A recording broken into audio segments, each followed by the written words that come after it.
அஸ்ஸலாமு அலைக்கும் வரஹமத்துல்லாஹி வபரகாத்துஹு. அன்புக்குரிய இஸ்லாமிய சகோதர சகோதரிகளே, இன்னைக்கு நம்ம எதை பற்றி பார்க்க போகிறோம் என்றால், ஒரு நோயாளியை நாம் சந்திக்க சென்றால் அவர்களுக்காக இந்த சிறிய துவாவை ஓதினால் அல்லாஹ் சீக்கிரம் அவர்களுடைய நோயை குணமடைய செய்வான்.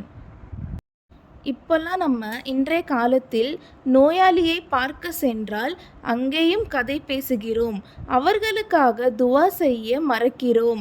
இனிமேல் நாம் நோயாளியை பார்க்க சென்றால் இந்த ஒரு சிறிய துவாவை ஓதி அவர்களுக்கு பயனை தரலாம்.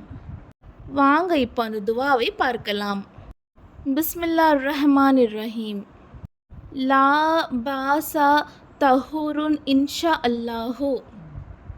லா பாசா தஹூருன் இன்ஷா அல்லாஹு. இதனுடைய பொருளை பார்க்கலாம். கவலைப்பட வேண்டியதில்லை, அல்லாஹ் நாடினால் இந்த நோய் உமது பாவத்தை போக்கி பரிசுத்தமாக்கிவிடும் என்பதே இதனுடைய பொருளாகும். அன்புக்குரிய இஸ்லாமிய சகோதர சகோதரிகளே, பார்த்தீங்களா, இந்த ஒரு சிறிய துவாவின் மூலம் ஒருத்தருக்கு பயன் தரும் என்றால் நாம் இதை ஓதி அவர்களுக்கு பயனை தரலாம். இன்ஷா அல்லாஹ் நீங்களும் உங்கள் குடும்பத்தாரும் நோயின்றி ஆரோக்கியமாக வாழ எல்லாம் வல்ல அல்லாஹ்விடம் நான் துவா செய்கிறேன். ஆமீன். அடுத்து இன்னொரு வீடியோவில் பார்க்கலாம். நம்ம தீன் ஃபார் ஜன்னத் யூடியூப் சேனலை சப்ஸ்கிரைப் பண்ணுங்கள், லைக் பண்ணுங்கள், கமெண்ட் பண்ணுங்கள். அல்லாஹ் ஹாஃபிஸ்.